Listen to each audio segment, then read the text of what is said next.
নমস্কার বন্ধুরা, all time রান্নাঘরে আপনাদের সকলকে স্বাগতম। আশা করি সবাই ভালো আছেন এবং সুস্থ আছেন। তো আজ আমি আপনাদের করে দেখাবো সুজি দিয়ে একদম পারফেক্টলিভাবে কিভাবে আপনারা পরোটা তৈরি করবেন। তো স্কিপ না করে পুরোটাই দেখবেন বন্ধুরা, আশা করি আপনাদেরও খুবই ভালো লাগবে। তো এখানে একটা কড়া গ্যাসের মধ্যে বসিয়ে দিয়েছি। এখন এই কাপের মাপে 3 কাপ জল দিয়ে দিলাম।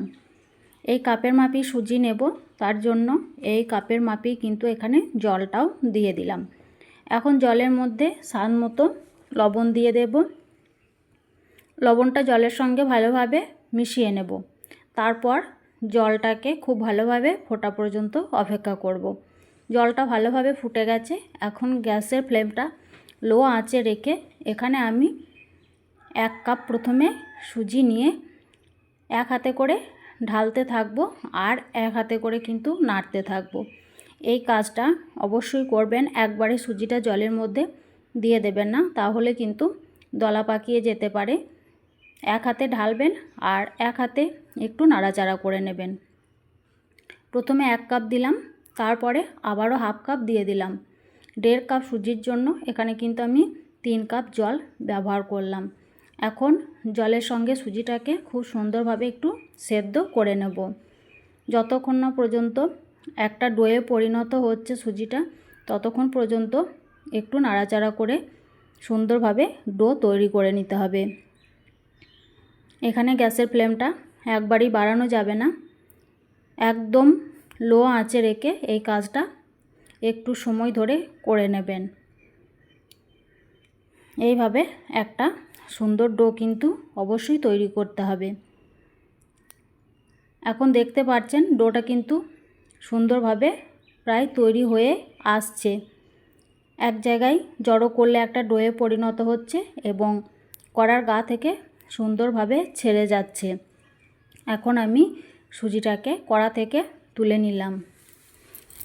তুলে নেওয়ার পর একটা পাত্রের মধ্যে এটাকে একটু চাড়িয়ে দেব, একটু ঠান্ডা হওয়ার জন্য। খুব ঠান্ডা করা যাবে না, যখনই অল্প একটু ঠান্ডা হয়ে যাবে তখনই এই ডোটাকে সুন্দরভাবে কিন্তু মেখে নিতে হবে। ঠান্ডা হয়ে গেছে, হাত ছোঁয়া যায় এরকম গরম অবস্থা আছে। এখন আমি ডোটাকে ভালোভাবে মেখে নেব। এইভাবে আপনারাও বাড়িতে সুজির পরোটা তৈরি করবেন, দেখবেন ছোট থেকে বড়রা খুবই পছন্দ করবে। এতটাই নরম হয় এই সুজির পরোটা। ময়দা বা আটা দিয়ে আপনারা তো খেয়ে এসেছেন, তবে সুজি দিয়ে একবার হলেও বাড়িতে তৈরি করে দেখবেন। আর এই সুজিটার মধ্যে আমি বেশ কিছু পরিমাণে ময়দা ব্যবহার করব, তবে কতটা ময়দা এখানে ব্যবহার করেছি সেটা আপনাদের শেষে বলে দেব। একটা সুন্দর মসৃণ ডো কিন্তু তৈরি করে নিতে হবে।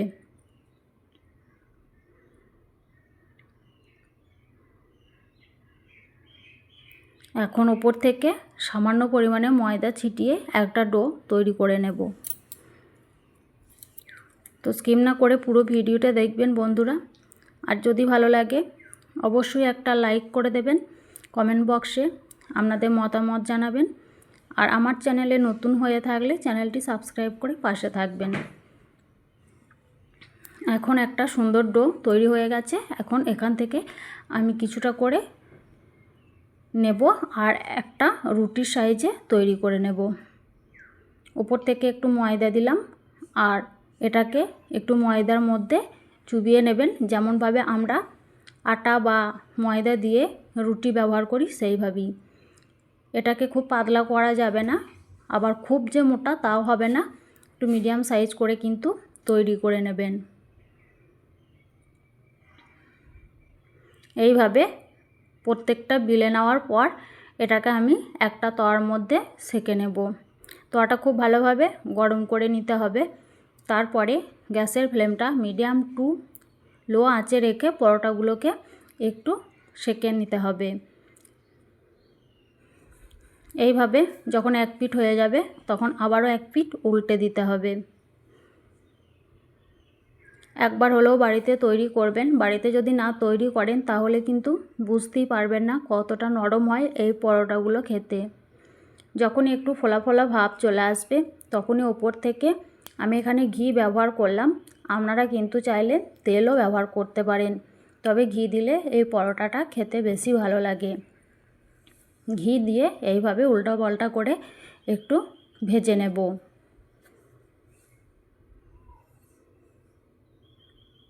এইভাবে একটু চাপ দিয়ে দিয়ে দেবেন, দেখবেন সব পরোটাটাই কিন্তু ফুলে উঠবে।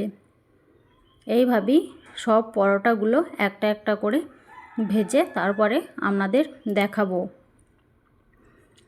এই তয়ের মধ্যেই আবার একটা দিয়ে দিলাম, একই প্রসেসে ভেজে নেব। সবগুলো ভাজা হয়ে গেছে। এখন একটা প্লেটের মধ্যে আপনাদের সার্ভ করে দেখিয়ে দিচ্ছি কতটা সুন্দর হয়েছে পরোটাগুলো। একদম সকালে যদি তৈরি করেন অনায়াসে কিন্তু সন্ধ্যাবেলায় খেতে পারবেন, এতটাই নরম থাকে। তো ভিডিওটি দেখবেন বন্ধুরা, আশা করি আপনাদেরও ভালো লাগবে। পরোটাগুলো দেখুন কতটা নরম হয়েছে, একদম হাতের মুঠোর মধ্যে ধরা যাচ্ছে। একটা ছিঁড়েও দেখিয়ে দিচ্ছি বন্ধুরা কতটা নরম। আজ এই পর্যন্ত, ভালো থাকবেন, সুস্থ থাকবেন।